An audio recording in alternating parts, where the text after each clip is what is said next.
Yeah, welcome once again to the Brazilian Shirt Name podcast. The Legendino is, of course, in Rio de Janeiro. How are you this afternoon from us, by the way? Very well, very well, and looking forward to catching the last sad embers of summer before we really get into autumn and the temperature might plummet to something like 25 degrees. Call out the National Guard, it's an emergency. Our guest, Ronny Blaschke, probably wonders what you are talking about. You see, Ronny, Tim always reminds us that Brazil's a lot warmer than where we are in Europe. Good afternoon to you. Good afternoon. Thank you for having me. I would be sad about it, but it's early April and I look out. It's a very sunny day and it's spring. So Berlin and especially London, I think you feel the same. It feels always like you're reborn. You know, we've got an expression which I don't know if you know, but I'm going to say it to Tim nevertheless. So, Tim, put that in your pipe and smoke it. Yeah. Well, it is a lovely time, isn't it, to be in Europe? Your clocks have just changed. There's that, you get an extra hour of light at the end of the day, and it's exactly rebirth. So enjoy it. But I'm going to start off this conversation with a question for our illustrious guest, who I'd like to introduce himself. But my question is football part of the problem or is it part of the solution? Oh, gosh, you've got it straight in the ghoulies, mate. But that's because I don't know. I don't know the answer. I wrestle with this one through these days of mine, and I know that Ronny has clearly been thinking long and hard about these issues. Yeah, if you would talk to football officials or players or coaches, they would always say, yeah, football is the mirror of society and football is not the problem, society is the problem. But I think this would be too easy. There are some studies where you can read that racist patterns or colonial thinking is even more rooted in football. Why? Because you have teams playing against each other. You have fans that want to provoke and humiliate each other. You have a very masculine environment and you have a very physical sport, right? So everything what you believe to think, racist stereotypes, you can maybe easier see and explore in football. So football is a problem, but it can be the solution if you do it right. If you moderate it, if you have good projects, if you have good funding, then it can be the solution. It's such a great question, but it's an even, better answer, I think, because, that's football all over, isn't it? It's a simple thing, and it depends on how you use it, how powerful it can be in otherwise. And we'll come on to your book in a moment, because it's a fascinating book in any case. Let me just remind listeners what we do generally on the World Football Phone-In is look at a classic game and, with the passage of time, look back on it and see what we can elicit from it and look at the landscape of the times. Now, what Ronny's done is put the history of football in the dock, as it were, to see whether it's guilty or not. In the world of cricket, and I'm sorry to mix this one up, Ronny, because obviously we are, or were at least, the world's greatest exponents of cricket. We like to think that we gifted it to the world. The world was crying out for us to do it a favor, so we gave them cricket. Literally, colonialistly, because of the times, as it were, cricket was used as a way of shoring up the British Empire. But of course, the great thing about cricket, whereas you could have said that was part of the problem at the time, it's turned around over the last couple of 100 years. And we very much saw in our time from the 1950s and 60s, cricket reclaimed by the colonies and the colonial master being taught a lesson on how to play cricket. That could have happened with football, and maybe it has. I don't know. What do you think?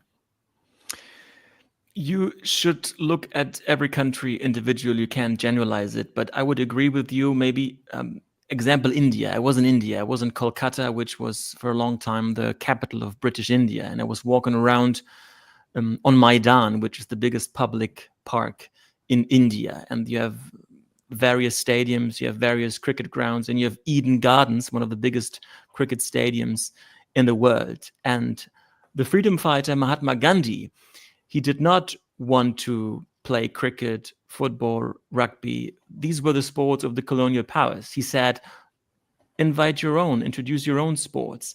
But if you have great sports, then of course they are popular in every society.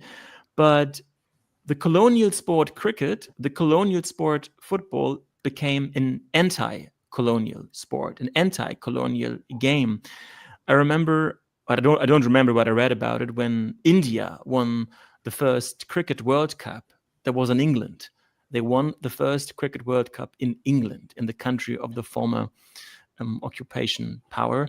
And for them, that was the end of the decolonization, of the independence process. And nowadays, if you look to India, if you look to Pakistan, to other countries in Africa, maybe the sports are the only accepted positive heritage of colonialism. Because there's a score at the end of it, isn't there? And that opens space for the possibility of meritocracy, opens space for the weaker to become stronger than the strong. But these team sports themselves, on football, it owes its existence to a colonial project, doesn't it? I mean, the idea of these team sports coming out of the big private schools in England is, well, we've got an empire, a little bit by chance, a little bit by individuals and acts of daring do and so on. But now we need people to administer the empire. We need people who can play for the team. We need a team ethic, hence the team sport. So the very existence of these sports, and I think football has become the most successful entirely because of its simplicity and its low barriers to entry. But the very existence of these sports is part of a colonial project, isn't it? But this is not very well known. When I say that on my lectures, football only was able to become a global game because of colonialism. When in the 19th century, the British, but the French and the Portuguese as well, when they traveled around to make their country richer, let's stay in India. The British came early on, but in the 19th century, they played cricket, they played football, they played rugby. And for several centuries, the Indians were not allowed to play and to join them, even to watch them. So they were reduced as second-class citizens. So at the beginning of football was violence, was power, was civilization. We civilize the people. Yeah. So it was a tool. We are Europeans. Our values. You can become gentlemen. Exactly. So, and over decades, only in the early 20th centuries, they were allowed to join and to play. And this is not really well known. I mean, look at the FIFA museum or other football museums. It's not really intensively discussed. Yeah, and football comes later, doesn't it? You know, which cricket has all those years of exclusion, but football comes much later. It's kind of it's a late 19th century thing in the way that we know it. And I think that makes it, and certainly in my part of the world, South America, had anyone said, let's say in 1880, that South America is going to become the home of football? No, there was no, in 1880, there is no grounds for believing that South America is going to become the home of football. As late as 1921, one of Brazil's most prominent writers, a fellow called Graciliano Ramos, he said, you know what, this football arc, we don't need it. It will never catch on. It will never be anything other than a 3-month fever. We don't need it. We've got our own things. The speed with which this process happened is absolutely remarkable, but also the speed with which in England, at the centre, that football goes from an elite activity of the public schools to an activity of the working class, is that on my club, Tottenham Hotspur. It's formed in 1882 by a group of kids under a streetlight in what was still a fairly rustic part of England. By 1901, so that's 19 years later, this little club, you know, it's almost like a Cliff Richard movie, you know, let's start a club, you know, this little club, within 19 years, it's already got no contact with the original founders. It's already played in a number of pitches and built its own stadium and become a limited company in order to build its own stadium. It's already won the FA Cup with a team where the player from closest to London is from Grantham, Lincolnshire. You know, the speed with which that happens, with which it goes down the social scale in England, is amazing. And that is also replicated in South America, you know, because football comes in full of first world prestige with the elite, and the speed with which the locals take it up, that speed is almost certainly helped by the fact that in the South Cone of Europe, the majority are recent immigrants from Europe. South Cone of South America, the majority are recent immigrants from Europe. Yeah, context is interesting. In Brazil, that is, I think it was the last country in Latin America that abolished slavery in 1880, and they had as other countries. Sorry, 1888. 1888. Sorry, and other countries like Chile as well. But Brazil had the idea, so we look with admiration to Europe. Let's invite people from Switzerland, Germany, Italy to whiten our society. So they got cheap land, they got tax advantages. So you had a lot of white immigrants. And I was in Sao Paulo for my Brazil chapter in my book. And the square in front of the National Football Museum is named, I think, after a Scottish... Charles Miller, right. He was Anglo-Brazilian, Charles Miller. And he is seen as the first one bringing football to Brazil. So it is, again, a white British man seeing as an iconic figure, even though you had so many black, interesting footballers. So there is that came later. That came later. But yeah, that's the battle. And yeah, so we have, you can look at all countries in the world. Colonialism touched football everywhere. I think by now many people listening would have gathered that we're talking about football and racism. It's the title of the book by our guest Ronny Blaschke, subtitle How Colonialism Shaped the Modern Game. And Ronny, you start with a very British controversy with regards to Raheem Sterling, and you describe it as, you know, part of the, if you like, the Windrush legacy. By the way, really fascinating introduction. I haven't read all the book. The introduction sets it up really well, I think. But why at that point, why was that the point to begin your journey into how colonialism shaped the modern game? So as a journalist, I am covering the topic racism in football for almost 20 years. And over the years, we jumped from one scandal to the next, outragement, and I was frustrated about writing the same all over again. So the intention for this book was to describe and to talk about the hidden racism, let's put it that way, or the double standards. And the book was published in Germany 1 year before, but now in the English-speaking market, I think this is a very good example with Raheem Sterling. You could have pointed out so many other examples, but the Windrush generation and the hidden racism and the hypocrisy and the nationalistic tone. And I was traveling 9 countries. In England, I was over 1 month traveling there, and the fatigue and the frustration, I think, is top in England, because you have the debate for more than 30 years. And you have always the same, and and Raheem Sterling, what he faced over the years, Marcus Rashford as well, and many others. So this was a good example to start the chapter with. Because for us, looking at it from certainly for me, looking at it from the UK, I get, and this was the controversy over Raheem Sterling having the automatic rifle tattoo on his leg, on his calf, on his calf. Because it's funny, you can be lured into thinking, certainly within a football stadium, that things have changed.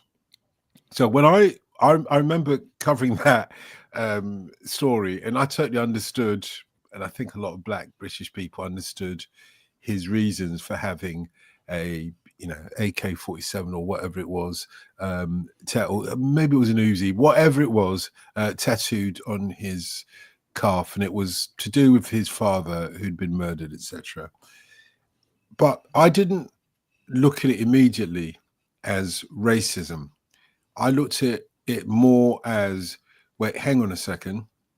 You might describe this as racism directly, but I looked at it as, no, Raheem, we got rules. We got rules, and you've breached one of the rules.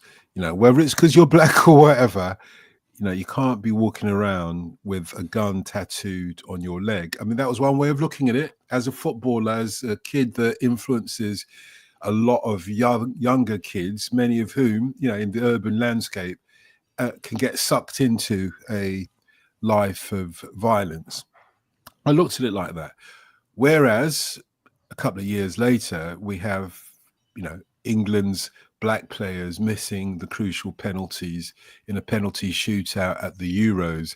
And immediately I was reminded that, okay, maybe that Raheem Sterling tattoo was more than just, you know, behave yourselves. Maybe there is still this spectrum of racism in football. But for us, we've come a long way on this journey here in Britain of opening football up with organisations like Kick It Out, which have been really quite successful if you think of where they came from. And yet, it seems that the landscape is still historically one that keeps black players, whether they have retired and want to be coaches or otherwise, in their place. Why is that? Because, you know, that part of Britain's colonial history is not at the forefront of people's minds nowadays, and yet it kind of is part of the landscape as you describe it in your book. Mm-hmm. Before the research, I mean, I did not know much about this 20th century in the UK, and from the moment the Windrush arrived in the UK in 1948, and the time after World War II, and then the Thatcher years in the 80s, there was so much racism, there was so much structural violence by the police. So there are deep traumas, I assume, for black British people. So this example you mentioned with Raheem Sterling, I can name many others. But look at, for example, when England was very successful during the Euros in 2024 in Germany, and I saw this very diverse national team on the pitch being happy about the success. And the camera was shown the stands, and there was almost a complete white audience of the UK.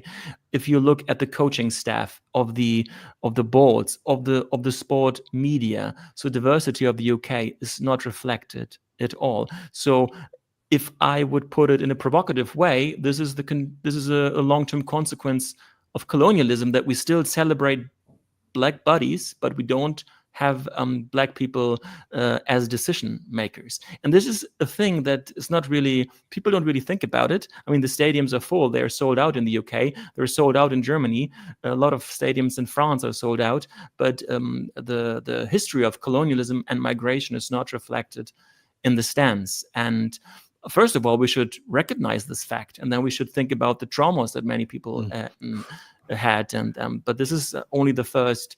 And when I'm browsing in London or Manchester, I go to Waterstones and see all the books about colonialism and racism, and then I see some studies that the majority of British citizens, they knew more about Henry VIII and the Great Fire of London, but they don't really know anything about colonialism. Then I mean, I'm not a British citizen, but this is what I read and what I heard in my interviews. You're probably right. Yeah. I never thought of it that way. And let me just say very quickly, and feel free, Tim, to either agree or disagree with this, because I strongly disagree.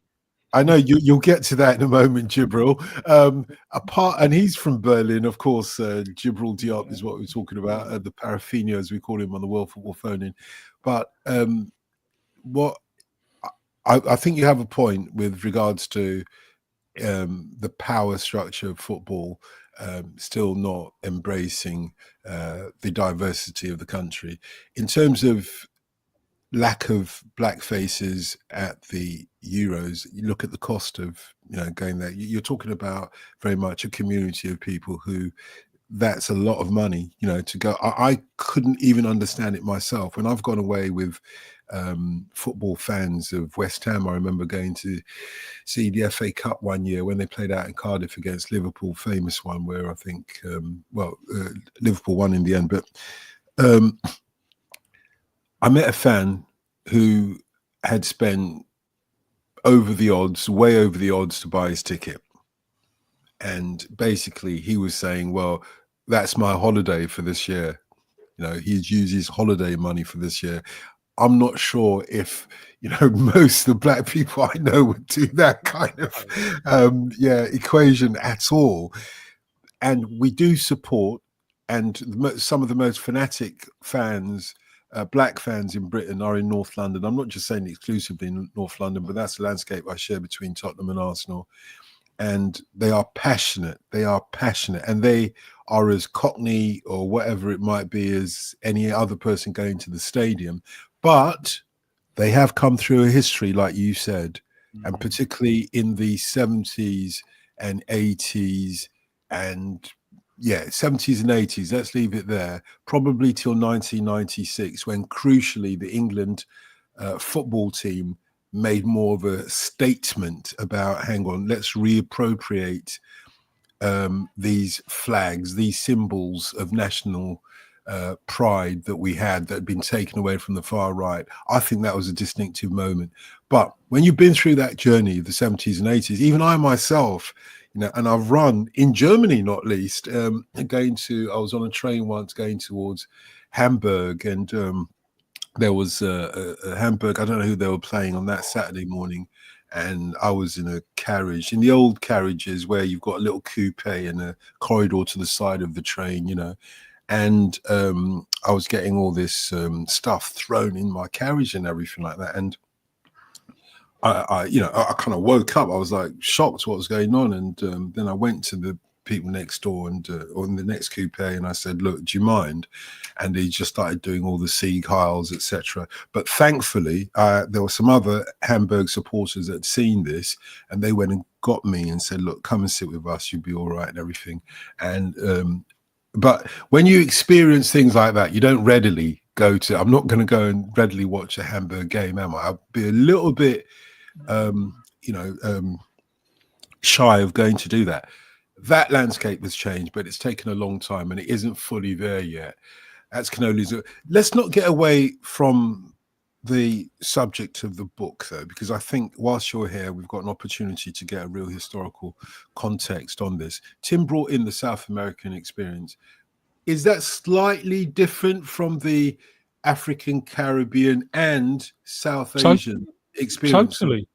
Yeah, football and colonialism. Totally, because you got that question of who is colonizing who.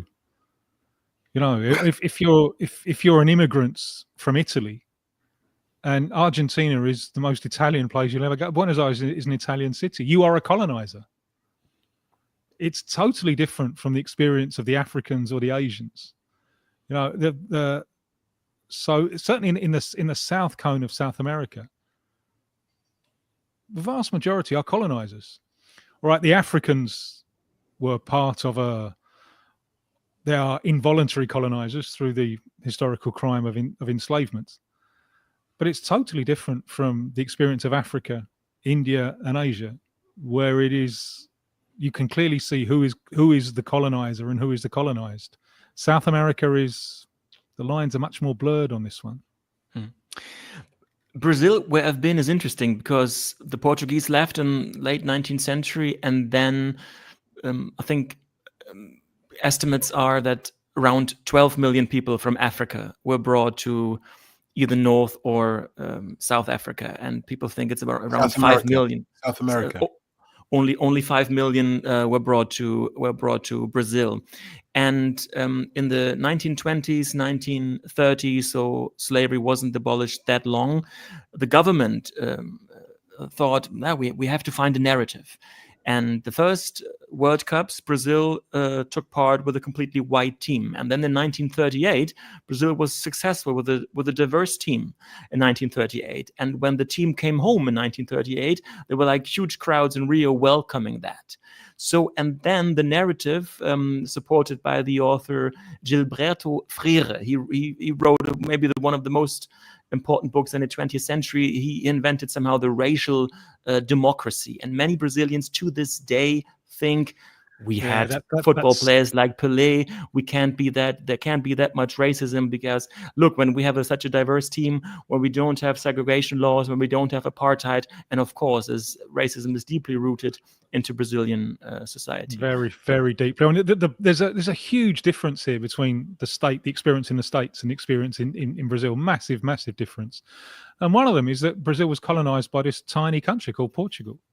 It needed people. So, Catholic priests in Brazil, go out and make as many babies as you can. It's almost like a state policy, just to make people. So the line between who's white and who's black, that line is very blurred. Unlike, where are the states where, if you've got one, in a lot of the states, in the United States, if you've got one black grandparent, you are black.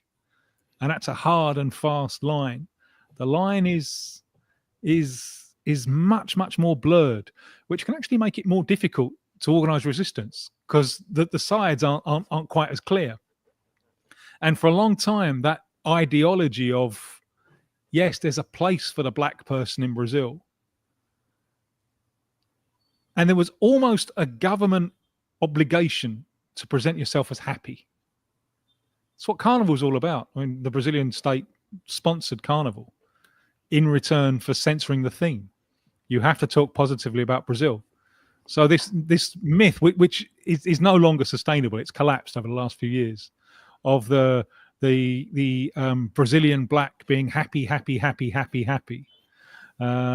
doing dancing the samba on the way to the beach.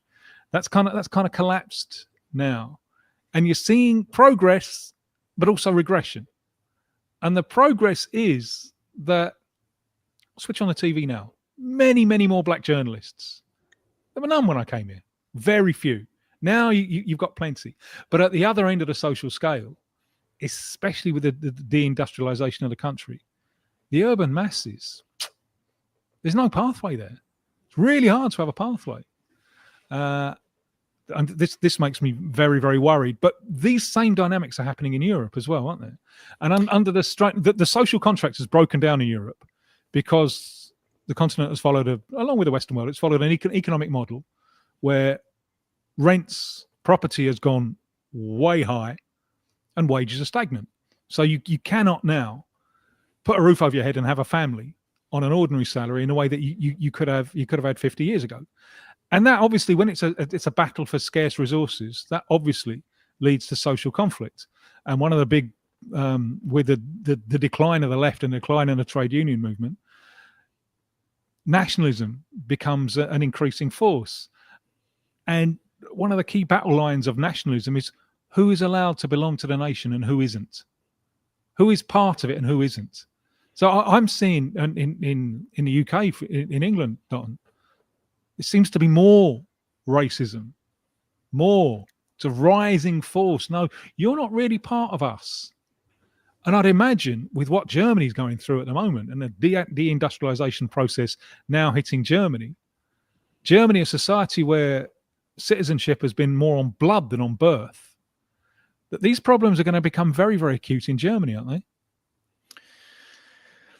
Yeah, it's not a linear development, I think. Look, in the UK, you have a Labour Prime Minister at the moment, and that was 10 years. We didn't expect this one. Yeah, racism is rising.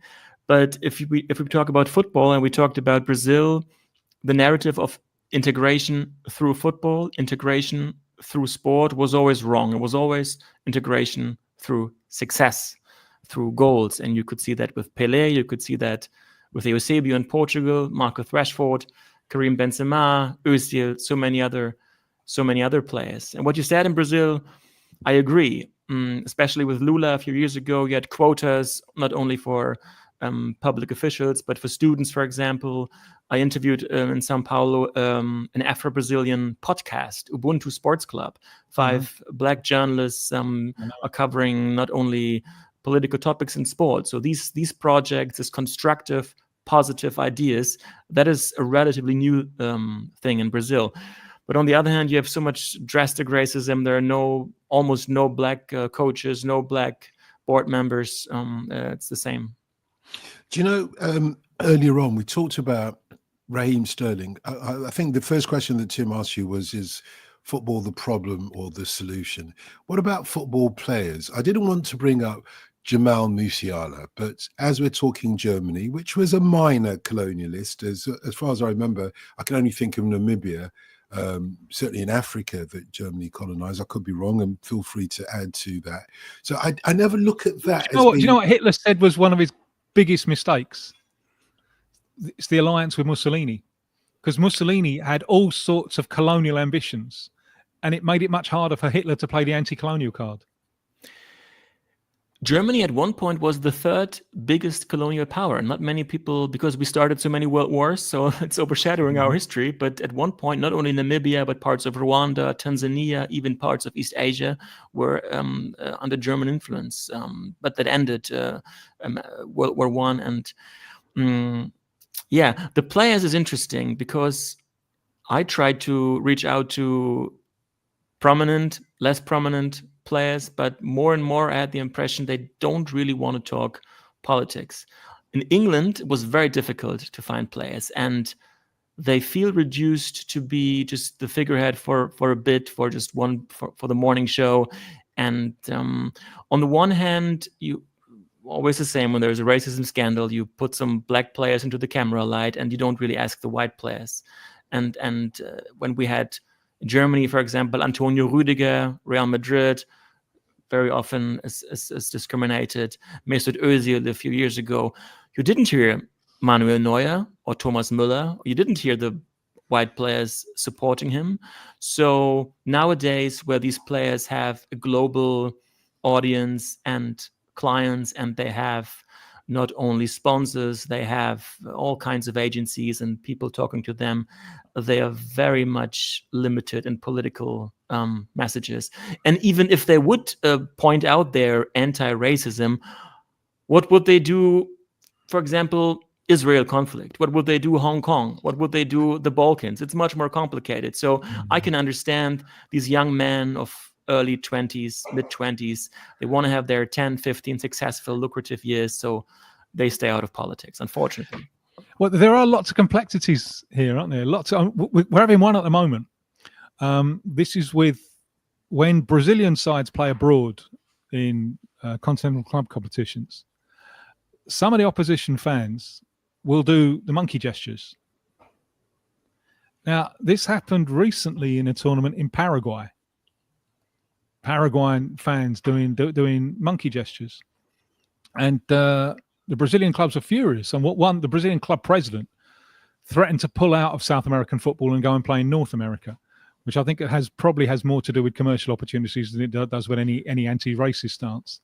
But the complexity here is that the racism from a Paraguayan towards a Brazilian doesn't fit in to the enslaved, colonialist. It doesn't fit into that at all. And Paraguay is majority indigenous, didn't import any enslaved African, doesn't have Afro descendants. So it's like it's a descendant of an indigenous showing racism towards a descendant of an African, and it's just different. It's sadder in a way, I think.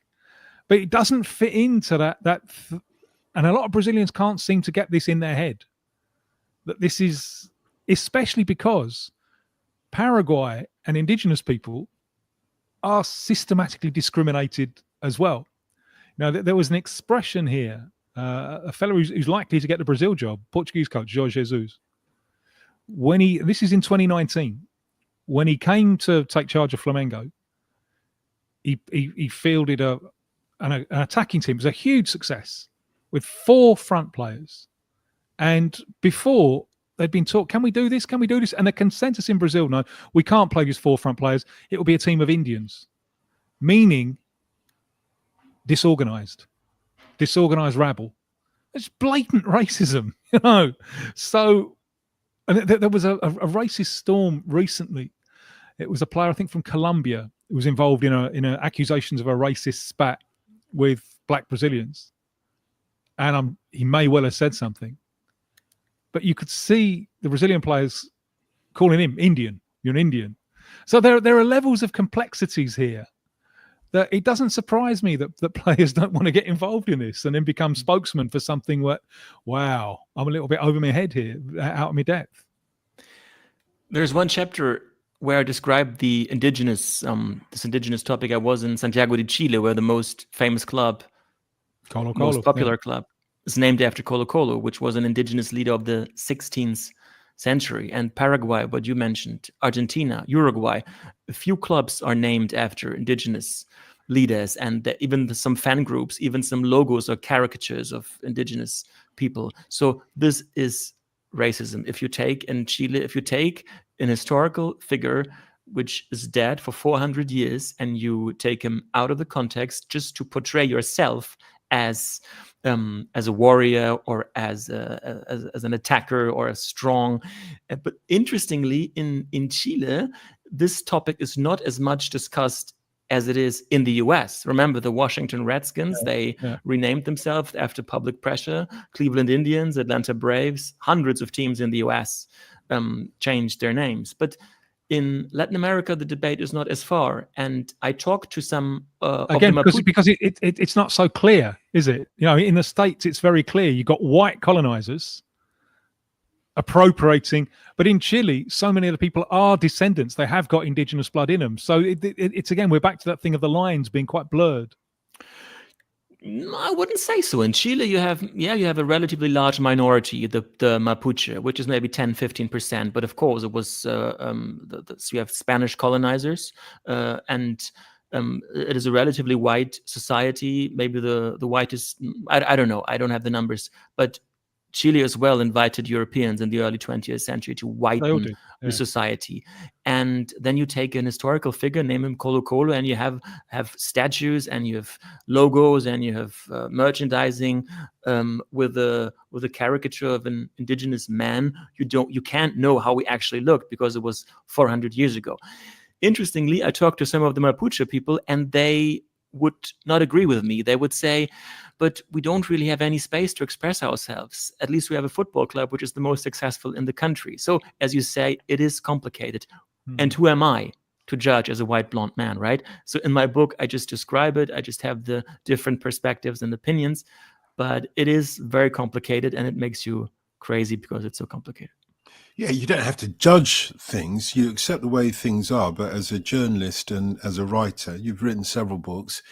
And as a historian, if I might put it that way as well, you are entitled to have a perspective.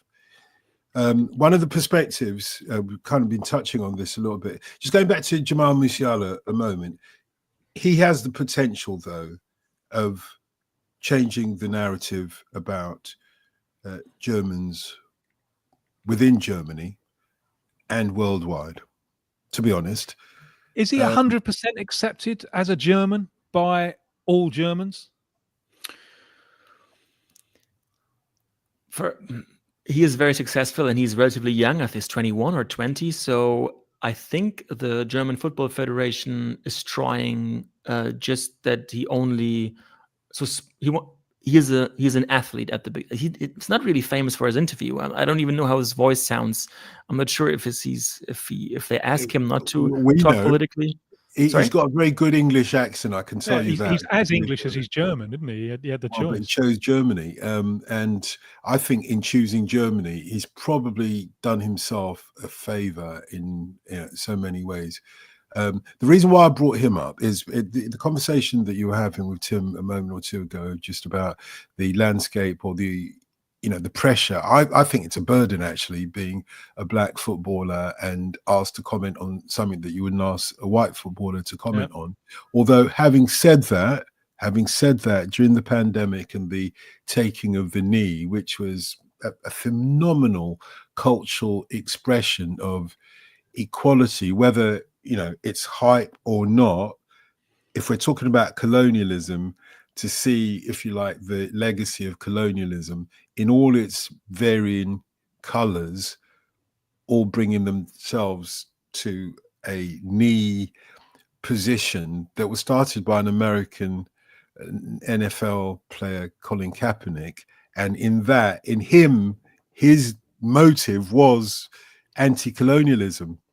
This is what I do when they play the Stars and Stripes, takes the knee. And to see footballers of all perspectives, not, one or two had their reasons for not taking it, and I think that's acceptable. Not everybody's down with that, maybe for reasons that you can't even imagine. However, nearly all the footballers took the knee, and that was one of the strongest anti-colonialism sentiments I'd seen in Britain. Didn't see it in Spain, for example, where you start your book with the racism that Vinicius Jr. has got. I didn't see it in other countries where it would have made a powerful statement. But we've grown up together, haven't we? The English white footballers, they've grown up together. And especially on their journey through football, they've been surrounded by so many black players that they have an insight into the black experience. Do you know there's a footballer, what's his name? Davis is his surname. He used to be the captain of Derby. Gosh, I can't remember his first name off the top of my head. I'm sure somebody will tell us in a moment or two. Davis. I heard him on 5 Live, BBC Radio 5 Live, sports station, as we know, over here in the UK. I heard him on that, and they were talking about racism. I was just driving into Manchester, the BBC 5 Live studios, and I heard him. I couldn't get out of my car because he was so good. He wasn't really saying very much. And do you know what he said? They said to him, yeah, what's your experience of, racism? He's a white guy, racism in football. And he said, look, I can't really comment because I've never really experienced it, but I've talked to my brother who has. That's what the landscape is becoming increasingly so. Yeah. That it was certainly here in Britain, in urban Britain, you're hardly going to find many people who don't have some black or Asian member of their family, as distant as that may be. Gosh, I've lost my thread of thought now. I did want to ask about Jamal. Sorry. No, it's not. No, not at all. No, this is a conversation. So we're all in it together. Okay, let's leave Jamal Musiala. But I do genuinely believe that he is a point of potential change. I don't think we should foist the history of and legacy of colonialism upon him or any other footballer. If they wish to comment, it's up to them. This is a point I was trying to make. Marcus Rashford, which I know, isn't part of the focus of your book at all. And maybe when you do a subsequent book, it might be an interesting point of departure, because he spoke out and all he did was say that, look, I think the government should really think about feeding poor people during the summer holidays when kids go to school. They have a whole summer with that, because that's where he comes from. But it's a class-based analysis. It was. However, when a black footballer makes that comment, suddenly it's not just the class that's prominent, it's the race, and it is the colonial history. Because you're asking the question, aren't you? How did your family get to Manchester, of all places? And how did they end up where they are ending up, that you couldn't get fed in the summers, etc.? And he said it heartfelt. He wasn't bringing in colonialism, but he was saying all this. And what he did was get a lot of stick, in the way that Raheem Sterling in the beginning of your book gets stick for his tattoo. And arguably, in both cases, their form diminished. Certainly in Marcus Rashford's case, the media attention sort of went slightly off the rails, going raving at night, the night before a football match and all these kind of things. But the pressure got to him. It did get to him. We all saw that in plain view. And I can't see what the benefit for him, for his career, and I love him dearly, but I can't see what the benefit of us kind of regurgitating colonial history in his or through his eyes gets anybody. So we end up basically all perpetuating the status quo, which is we're not going to talk about it. We just want to play the game. Let's just play the game. And Marcus Rashford and all these black footballers are heroes for us, and that's enough. I'll tell you, to be honest, I'm being honest here, that might not be my perspective, but that's probably the perspective of the vast majority of black football supporters in this country. Why do we have to drag up this old colonialism? What's it got to do with the football that we're watching today and the spectacle that we see before us? If people are politically vocal like Marcus Rashford, or if they're not politically vocal like Musiala, he's just successful and he's just a brilliant footballer. Or if you have a player like in Portugal, Eder, who shot the decisive goal in 2016 European Championship, Karim Benzema, so many interesting footballer. And the football federations in France, in Portugal, in Germany, the FA, they are using these players for their marketing.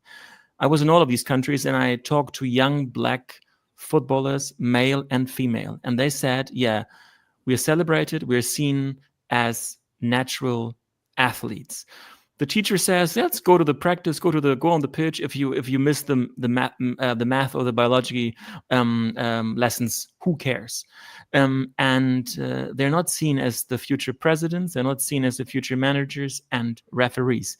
And this is where we should talk about chances and equality. And Germany a few years ago won the U17 World Cup, U17, and I think 8 or 9 of the 11 players were non-white. And if you look at the board of the German football federations, completely white. So this makes me a bit, I feel uncomfortable only talking about these players. And Musiala is like Özil 10 years ago. They will put him forward. They will use him as a marketing head, celebrating the diversity of Germany, while more than 20% are voting for a right-wing party. Same in the UK, same in France. So it is disturbing. So I would go a little bit back. I would not romanticize, let's say it, or romanticize the football team. And Musiala would be clever if he's just successful and hoping that this career will last as long as possible without any controversy. One of the best contributions I saw to the debate came from a former goalkeeper here in Brazil, Aranha. They were talking about all of the monkey gestures and so on. And he said, no, it's much more than that. From the moment that the young black kid only sees his way out as becoming a footballer or a rap singer, racism is already in operation. And the question here is also, it's intrinsically linked to the question of social class, isn't it? Because I imagine you look at most of those boardrooms in Germany, some of them will be ex-players who've, and Bayern have a very strong tradition that way. But the majority, certainly in England, the majority will be, and this is increasingly the case, they'll be privately educated. And look at our profession. There aren't too many people left, coming through Dotun who are from our type of background. There aren't, council estate kids, because there are, the council housing thing has gone. So increasingly, and I am of the view that the BBC should always give priority to people who've been state educated. For me, that's just absolutely basic. If you're going to have a state educator, a state broadcaster, then the people should have come through the priority should be given to people who've come through the state education system. Now, the privately educated, they've got everything else. We've got to fight back on this one, and that's where race and class intersect. But how do we beat the system, right? So in football, England is far ahead. They at least introduced some of the quotas. They followed the Rooney Rule of the NFL, where at least the American football clubs in the US have the obligation since 2003, at least to invite a black or an ethnic minority candidate for an interview. Germany, no one discusses this. So after that's the Rooney Rule, isn't it? Yeah, named after Dan Rooney. Yeah. So after 400 years of colonialism, so structural exclusion, maybe you should start with, affirmative action, it's called.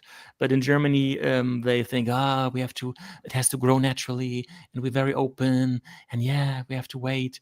no, the system in football in many topics is unable to reform itself. So you need rules, you need political pressure, and you need, And you've got structure. Vincent Kompany at the moment, who's the coach of Bayern Munich, coming from a slightly different perspective. Look, we're going to wind up this conversation in a moment or two, but you do end your book with some suggestions as of ways of correcting, if you like, the legacy of colonialism in football. The one thing I would love you to explain what some of those conclusions are, particularly in the ever increasingly global world of football as we approach what's reputed to be the most lucrative World Cup ever. That's what they talk about 2026 World Cup. They talk about how much money is going to be made there. You know, nobody's talking about the colonial legacy of even England and the USA in the way that many African football supporters were talking about colonial legacy when the 2010 World Cup was held in South Africa. You know, I still play football with some Nigerians, and I remember one of them saying at the time about how there was this, Rob Green was the England goalkeeper, and there was I can't remember which one off the top of my head, that literally just bobbled under him. Against the States. Was it against the States? Well, my Nigerian friend says to me, if you listen to the fans chanting, Britons never, never, never shall be slaves, rule Britannia in Africa. My friend says, look, the late fathers, our forefathers, were rolling around in their graves and think, okay, I'm going to make this ball bubble. I'm going to make it bubble over his hand. Revenge. Exactly. So there is a part, what I wanted to say, and I genuinely do want to hear your thoughts on this, but there is a part of me that says, please don't take away the one thing that we sometimes have, we of the, former colonies sometimes have over our former colonial masters. You know, we all felt like Muhammad Ali was, given a blow on our behalf, particularly when he started out. You know, Sonny Liston represented the colonializer. No, Muhammad Ali was the colonialist. Ali was cruel like that, isn't it? Calling Joe Frazier the fact that, who grew up much poorer than he did, calling him the power of the white power structure. Yeah. Well, just before we get Ronnie on the conclusions, there's a very interesting Brazilian musician, Chico Sears, a very Afrocentric, and he spent a lot of time in Africa, and he recently come to these conclusions. The African elite are just as much part of the problem as the European elite ever were. Which all roads, I think, in the end lead to class, because it's a question of power. Who has the power to do what to whom? But what do we do with this knowledge, right? I'm very often giving lectures and readings in youth clubs and libraries and fan projects. So I want to, this academic knowledge, journalistic knowledge, I want to, people should learn something out of it. And the knowledge is there, the expertise is there, the foundations in the UK are there. So people are talking about for 30, 40 years about this. But how do we bring this knowledge to the referee or to the youth player or to the boards? And I think there should be implemented as mandatory. There should be quotas. Premier League, for example, does not implement the quotas. Only the English Football League. So the in Germany, no one is talking about it. It can be, for example, if you want to become a referee, or if you want to become a coach, if you want to become an employee of Bayern Munich, there should be a mandatory workshop about racism. Clubs like Bayern Munich, Borussia Dortmund, Manchester City, they should have at least a staff of maybe 20, 30 people touching these human rights issues, which wouldn't be much for a club that has several £100 million as a budget.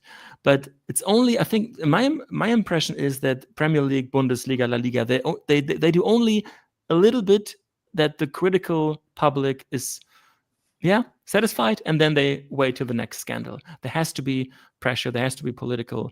And look, FIFA Museum, we can talk about the anti-colonial sport football. These are so many interesting stories. You can include that in your marketing, and you can, if you want to continue your commercial logics, football is thinking commercially.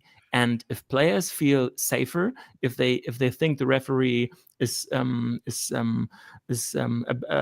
abandoning, how is it in English, finishing the game because of racism, then they feel safer. If they feel safer, they're more successful. If they're more successful, you get more sponsors, you get more viewers, and the club can be more successful. So commercial logics meets political logic. You're absolutely, Ronny. Oh my goodness. I couldn't have said it any better myself. You should be running FIFA, if anything, but maybe the Bundesliga too. But you're absolutely right. There are so many opportunities because there's so much drama in football off field. I just went to the hair salon today. You know, my hair needed it. The guy said, look, I haven't seen you in about 6 months. So I'm going to charge you for that because I've got a wife and kids to feed and you haven't been here spending your money. So it's going to be double. But it didn't take more than about 3 minutes of being in there before the conversation turned to football. And we're having pure jokes, The conversation turned to football and somehow navigated its way to Tesla cars and Elon Musk. And I said, oh, my cousin's got a Tesla. I wonder if he's still driving it, considering what Elon Musk has been saying lately, controversially. And not least about a series that's going on at the moment called Adolescence. But anyway, people can look that up for themselves. And I called up my cousin and I said, look, Showers, look, I'm in the hair salon. There's a bloke to the left of me and the hairdresser's behind me. And I just mentioned that you got a Tesla. Are you still driving it? And he goes, yeah. And he's without missing a beat, and he's a Tottenham fan and all, by the way, without missing a beat, he said, look, the other day I was driving in Tottenham with my wife, my beautiful wife, and some guy was crossing the road, but I was like ahead of him, so I just went on and I drove ahead of him, and then as I passed, he was in the road and he looked over to me and he said, F Tesla. And his wife said, oh my God, I knew we shouldn't be driving this car. I knew. Why'd you make me drive a Tesla car? But what I'm trying to make is there's so much drama that comes out of football. Why on earth do you think you should hide away from the true history of football? The conversation we've been having in the last hour is evidence of what a rich seam the history of football is. We wouldn't know about other countries if it wasn't for football. We wouldn't know about the history of colonialism if it wasn't for football. It doesn't mean that we have to be historians to love football. No, it means that football sucks us in and brings us in and hopefully corrects some of the errors, not of the past, because we can't necessarily correct those past, but of the present, which of course is predicated on the past, if that makes sense. So hopefully it can be part of the solution and not part of the problem, which is where we started. Yeah. I think, let's leave that one open for Ronny's return. Okay, is that okay, Ronny? This podcast is very much a part of a solution. I see it now. Thank you very much. The book is Football and Racism, How Colonialism Shaped the Modern Game. And it's by our guest, Ronny Blaschke, who has, just shown us an open eyes about history of football, amongst other things. And welcome back anytime, Ronny. Thank you very much for having me. Thank you. Oh, and before you go, just one last thing. Oh, no, we forgot. Because usually on World Football Phone-In, we look at the pop charts of the very era that we're talking about in terms of football. And of course, we can't do that this week because yours is the entire history of the pop charts and more. But please, please, please, please, please tell me, which is the best German tune and the most popular German tune that is appropriated by football supporters in football grounds in Germany? If you know this answer, I should have said it to you before we came on the YouTube site, but I'm assuming it's Nittinia Nifbelonga by Nena. Yeah, I don't know. Maybe that's a cliche. Probably it's the most famous it one. was. Germany doesn't really have a very creative singing history. Unfortunately, I have to think about it probably 2 hours, and I wouldn't find a good one. We're famous for our composers, Beethoven, and this 300 years ago. I have to No, think about it. I put that's it in the not comments. Okay. Thank you. Beethoven's not working for me on this one, but No. you see, that's what you get for not being British colonialists. You know, we've got music from the Caribbean. You know, if you go to see Chelsea, we've got music from Africa. You know, not least, I am a soccer fan. I am a football fan. As we know, the real sounds of Africa, although they do it in a different way than I do it. But Ronny, thank you. Thank you very much. Thank you.